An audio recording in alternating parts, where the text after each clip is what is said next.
So James Gunn is now the face of DC's biggest gamble, and the mainstream media is already in, stepping in to run damage control.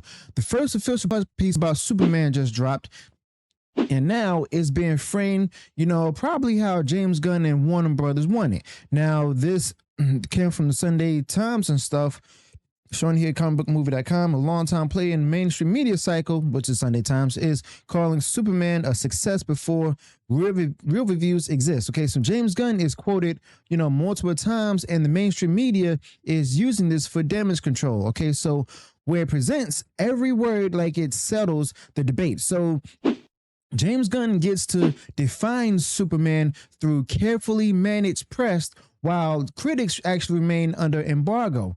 Okay, so this is how James Gunn is trying to go ahead and just simply control the conversation about Superman before audiences even see the film itself. So the article refers to Superman as the film fans have been waiting for.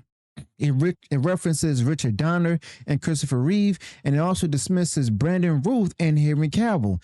Now, it positions James Gunn as basically the director who finally understands the character, allegedly, and this framing places past iterations as failures. It promotes Gunn's version as a corrective. So Warner Brothers acknowledges that the film must generate significant revenue. Now, the article also suggests that it may need to reach $1 billion. Okay, so despite this, responses online reject the idea that Superman needs $700 million to break even. The article itself here presents that high bar, and there is inconsistency between internal expectations and public positioning. Now, James Gunn previously stated that Superman launches the new DC slate, and this film has a production budget near $200 million. Marketing campaigns on this scale often approach, similar numbers. Okay, so the total costs likely land near, $400 to $550 million. Profitability will require a box office gross of around $600 million or more. Statements minimizing this are at odds with known expenses. Okay, so the article also framed James Gunn as a creative lead for a broader franchise. Okay, so it also claims that he aims to counteract superhero fatigue, and it describes Superman as humorous and political. So James Gunn claims the film will offend some viewers, as I reported in the last video, and these comments reflect an intention to position the film within the ongoing cultural discourse. Okay, so a scene in the film reportedly features a 10-minute dialogue between Clark Kent and Lois Lane, both discussing global conflict. Now, the piece presents this as a mature choice, and this scene is framed as engaging in adult audiences. It suggests the film favors discussion over action, and this particular approach focuses on political relevance, something that the fans don't want. Now, James Gunn states that origin stories are unnecessary. He references well-known examples like Batman and Spider-Man. He also chooses not to show Kal-El's escape from Krypton. He compares Superman's background to that of a journalist. Okay, so the comparison is used to justify omission of origin elements. Okay. Now, the quote itself, some people will take offense at my new Superman, is actually contributed to James Gunn. He identifies this version of Superman as his own. He anticipates disagreement. He references politics and morality as themes. Okay, now these comments suggest that audience division is actually expected and possibly even encouraged. Now, the Sunday Times article was published with Warner Brothers cooperation. Studio approved pieces have appeared before embargo lifts. Okay, so at least 2 positive features have been shared early, and these are not independent reviews. Okay, this practice actually indicates a desire to shape the conversation itself.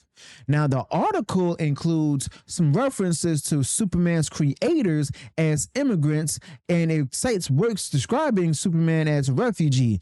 DC has supported related messaging in the past, and these points are historically accurate, but they are used to align with the character with contemporary themes. In other words, the current issue that's in American politics right now. Now, Superman is framed as a reflection of modern challenges, and the article states this explicitly.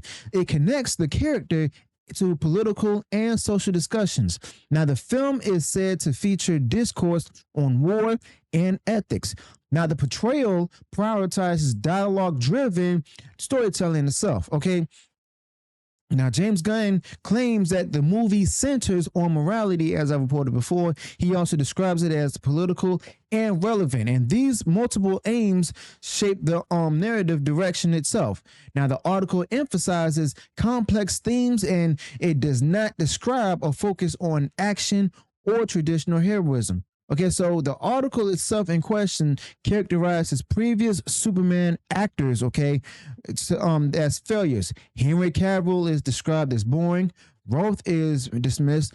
Only Reeve is referenced positively. Now, this supports a framing where Gunn's Superman replaces past portrayals. The messaging is promotional, okay?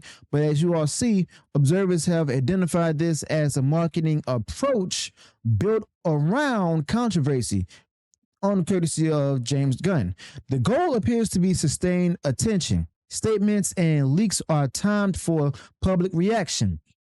Discussions online are part of the rollout strategy itself, and this method prioritizes visibility. Now, before we continue, I want to let you all know I do have a Discord on server on this channel. Go ahead and join that, and be sure, so that way you'll be staying up to date. Be sure to smash the like button in the video and subscribe to the channel. Let's go ahead and continue. Now, the article minimizes the need for high box office performance. Okay, so basically it contradicts known financial benchmarks. Now, production and marketing costs are significant, and profitability demands large revenue. Now, the messaging is inconsistent with previous projections, okay? So basically, James Gunn claims superhero fatigue relates to storytelling. James Gunn rejects the idea that the genre itself is failing. He actually talks about the decline to repetitive or weak narratives, okay? And audience fatigue has followed years of disappointing content. And the reason behind that particular disappointing content is because of the particular messaging that the films have vis-a-vis woke ideology. Okay, so he's saying all these things, but his Superman film, the Superman's reception will actually reflect all of that. So yeah, let me know your thoughts about this in the comments below. Be sure to smash that like button and share the video far wide across social media. Be sure to join the Discord server, as I said, and subscribe to the channel. Turn on that bell for future uploads notifications, and I'll see you all in the next one. Until then, peace.